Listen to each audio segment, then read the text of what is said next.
12ನೇ ದಿನವೂ ಕೂಡ ಈಗ ಮುಂದುವರೆದಿದೆ ಲಕ್ಕುಂಡಿಯಲ್ಲಿ ಉತ್ಖನನ ಕಾರ್ಯ. ಒಂದಲ್ಲ ಒಂದು ರೀತಿಯಾದ ವಸ್ತುಗಳಲ್ಲಿ ಸಿಗ್ತಾ ಇವೆ, ಪುರಾತನ ವಸ್ತುಗಳು. 11ನೇ ದಿನ ಸಿಕ್ಕಿರಲಿಲ್ಲ, ಆದರೆ 12ನೇ ದಿನ ಈಗ ಮತ್ತೊಂದು ವಸ್ತು ಪತ್ತೆಯಾಗಿದೆ.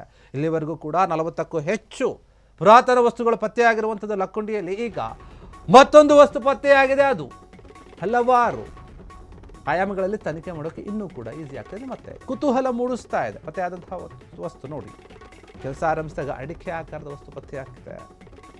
ಗ್ರಾಮದ ಜನತೆಯಲ್ಲಿ ಈಗ ಕುತೂಹಲ ಹೆಚ್ಚಾಗ್ತಾ ಇದೆ. ಒಂದೊಂದೇ ಸಿಗ್ತಾ ಇದೆಯಲ್ವಾ. ಉತ್ಖನನ ಕಾರ್ಯ ಆರಂಭವಾಗ್ತಾ ಇದ್ದಂತೆ ಎ ಬ್ಲಾಕ್ ಗುಂಡಿಯಲ್ಲಿ ಅಡಿಕೆ ಆಕಾರದ ಶಿಲೆ ಪತ್ತೆಯಾಗ್ತಿದೆ.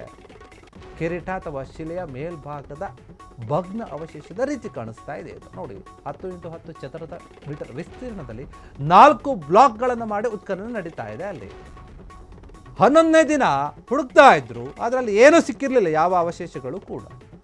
ನೋಡಿ, ಈವರೆಗೆ ಶಿವಲಿಂಗದ ಪೀಠ, ನಾಗರ ಕಲ್ಲುಗಳು ಈ ರೀತಿಯಾಗಿ ಸೇರಿಕೊಂಡು 40ಕ್ಕೂ ಹೆಚ್ಚು ಪ್ರಾಚೀನ ಅವಶೇಷಗಳು ಸಿಕ್ಕಿದೆ ನಮಗೆ. ಚಾಲುಕ್ಯರ ಕಾಲದ ವೈಭವವನ್ನು ಅನಾವರಣಗೊಳಿಸುವಂತಹ ನಿರೀಕ್ಷೆ ಇದೆ. ಗತ ವೈಭವ ಹೇಗಿತ್ತು, ಅಲ್ಲಿ ಯಾವ ರೀತಿಯಾಗಿ ನಡೆದಿತ್ತು, ಅದೆಲ್ಲವನ್ನು ಕೂಡ ಈಗ ಸಿಗುವಂತಹ ವಸ್ತುಗಳು ಸಾಕ್ಷಿಯ ರೀತಿಯಲ್ಲಿ ಹೇಳುತ್ತವೆ. ಈಗಿನ ಜನರಲ್ಲಿ ಕುತೂಹಲ ಹೆಚ್ಚಾಗ್ತಾ ಇದೆ. ಹೇಗಿರಬಹುದು ಆ ಕಾಲದಲ್ಲಿ, ಯಾವ ರೀತಿಯಾಗ ಆಳ್ವಿಕೆ ನಡೆದಿರಬಹುದು, ಏನೇನು ವಸ್ತುಗಳಿರ್ಬೋದು. ಕೆಲವೊಂದು ಶಾಸನಗಳು ಏನಾದರೂ ಕೂಡ ಸಿಗಬಹುದು, ಆಶ್ಚರ್ಯ ಪಡಬೇಕಾಗಿಲ್ಲ. ಬೇರೆ ಬೇರೆ ವಸ್ತುಗಳು ಸಿಗುತ್ತಾ ಇದೆ. ಯಾವ ಮನೆಯ ಗೋಡೆಯಲ್ಲಿ ಯಾವ ಪುರಾತನ ವಸ್ತುಗಳು ಅಡಗಿದೆಯೋ ಆ ಒಂದು ನೆಲದಲ್ಲಿ, ಲಕ್ಕುಂಡಿಯ ಒಂದು ನೆಲದಲ್ಲಿ ಇನ್ನೂ ಕೂಡ ಆಳದಲ್ಲಿ ಏನೇನು ಅವಶೇಷಗಳು ಅಂದರೆ ಪುರಾತನ ವಸ್ತುಗಳಿವೆಯೋ ಗೊತ್ತಿಲ್ಲ, ಹುಡುಕ್ತಾ ಇದ್ದಾರೆ ಅಧಿಕಾರಿಗಳು. ಪ್ರತಿದಿನ ಕೂಡ ಉತ್ಖನನ ನಡೆಯುವಂತಹ ಸ್ಥಳಕ್ಕೆ ಅಧಿಕಾರಿಗಳು ಭೇಟಿ ನೀಡ್ತಾ ಇದ್ದಾರೆ, ಪರಿಶೀಲನೆ ನಡೆಸ್ತಾ ಇದ್ದಾರೆ. ಇತಿಹಾಸ ತಜ್ಞರು ಕೂಡ ಅಷ್ಟೇ, ಅವರು ಕೂಡ ಬರ್ತಾ ಇದ್ದಾರೆ. ಒಂದೊಂದು ವಸ್ತು ಸಿಕ್ಕಾಗ ಅದು ಯಾರ ಕಾಲಕ್ಕೆ ಸಂಬಂಧಪಟ್ಟಿದ್ದು, ಇದು ಏನನ್ನ ಹೇಳುತ್ತೆ, ಅದೆಲ್ಲವನ್ನು ಕೂಡ ಹುಡುಕ್ತಾರೆ. ಅವರು ವರದಿಯನ್ನು ಸಲ್ಲಿಸಬೇಕಲ್ವ. 4 ಬ್ಲಾಕ್ಗಳನ್ನು ಮಾಡ್ಕೊಂಡಿದ್ದಾರೆ. 4 ಬ್ಲಾಕ್ಗಳನ್ನು ಮಾಡಿ ಹುಡುಕ್ತಾ ಇದ್ದಾರೆ. ಒಂದು ಬ್ಲಾಕ್ನಲ್ಲಿ, ಎ ಬ್ಲಾಕ್ನಲ್ಲಿ ಸಿಕ್ಕಿದೆ ಇದು ಅಡಿಕೆ ಆಕಾರದ ಶಿಲೆ. ಈ ಶಿಲೆಯ ವಿಶೇಷತೆ ಏನು, ಯಾವುದಕ್ಕೆ ಸಂಬಂಧಪಟ್ಟಿದ್ದು, ಅದ್ರ ಬಗ್ಗೆ ಎಲ್ಲ ಹುಡುಕ್ತಾ ಇದ್ದಾರೆ ಡೀಟೇಲ್ಸ್ಗಳನ್ನು. ಪುರಾತತ್ವ ಇಲಾಖೆ ಅಧಿಕಾರಿಗಳೇನಿದ್ದಾರೆ ಅದೇ ಕೆಲಸ ಕಂಡುಹಿಡಿತಾರೆ ಅವರು. ಲಕ್ಕುಂಡಿಯಲ್ಲಿ ದಿನಕ್ಕೂ ಕೂಡ ಒಂದೊಂದು ರೀತಿಯಾದ ವಸ್ತುಗಳು ಪತ್ತೆ ಆಗ್ತಾ ಇದೆ. ಆ ದೇವಸ್ಥಾನದ ಮುಂಭಾಗದಲ್ಲಿ ಏನು ಇವರು 4 ಬ್ಲಾಕ್ಗಳನ್ನು ಮಾಡಿ ಹುಡುಕ್ತಾ ಇದ್ದಾರೋ ಎ ಬ್ಲಾಕ್ನಲ್ಲಿ ಸಿಕ್ಕಿದೆ ಇದು.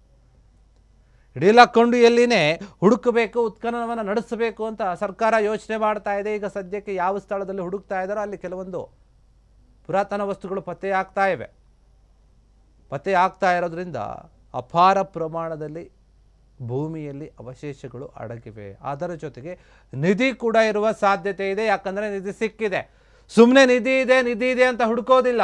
ನಿಧಿ ಸಿಕ್ಕ ನಂತರ ಮತ್ತಷ್ಟು ನಿಧಿ ಇರಬಹುದು ಅಂತ ಹೇಳಿ ಹುಡುಕ್ತಾ ಇರುವಂತಹ ಅಥವಾ ನಡೀತಾ ಇರುವಂತಹ ಉತ್ಖನನ ಇದು. ಆದರೆ ನಿಧಿ ಇನ್ನೂ ಸಿಕ್ಕಿಲ್ಲ. ಇದೆಯೋ ಇಲ್ವೋ ಸಿಕ್ಕ ಮೇಲೆ ಗೊತ್ತಾಗತ್ತೆ, ಕ್ಲಾರಿಟಿ ಇಲ್ಲ. ಆದರೆ ನಮಗೆ ಕೆಲವೊಂದು ಇತಿಹಾಸವನ್ನು ಹೇಳುವಂತಹ ವಸ್ತುಗಳು ಸಿಗ್ತಾ ಇವೆ, ಪತ್ತೆ ಆಗ್ತಾ ಇವೆ. ಅದಂತೂ ನಿಜ.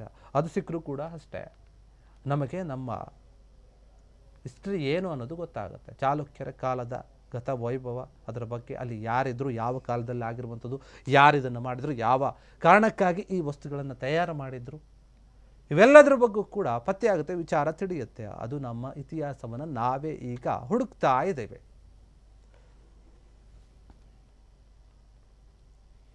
ಕ್ಷಣ ಕ್ಷಣದ ಸುದ್ದಿಗಳಿಗಾಗಿ ಫ್ರೀಡಂ ಟಿವಿ ಸಬ್ಸ್ಕ್ರೈಬ್ ಮಾಡಿ, ಲೈಕ್ ಮಾಡಿ ಹಾಗೂ ಫಾಲೋ ಮಾಡಿ. ಹೊಸ ಸುದ್ದಿಗಳ ನೋಟಿಫಿಕೇಶನ್ಗಾಗಿ ಬೆಲ್ ಐಕಾನ್ ಮೇಲೆ ಕ್ಲಿಕ್ ಮಾಡಿ.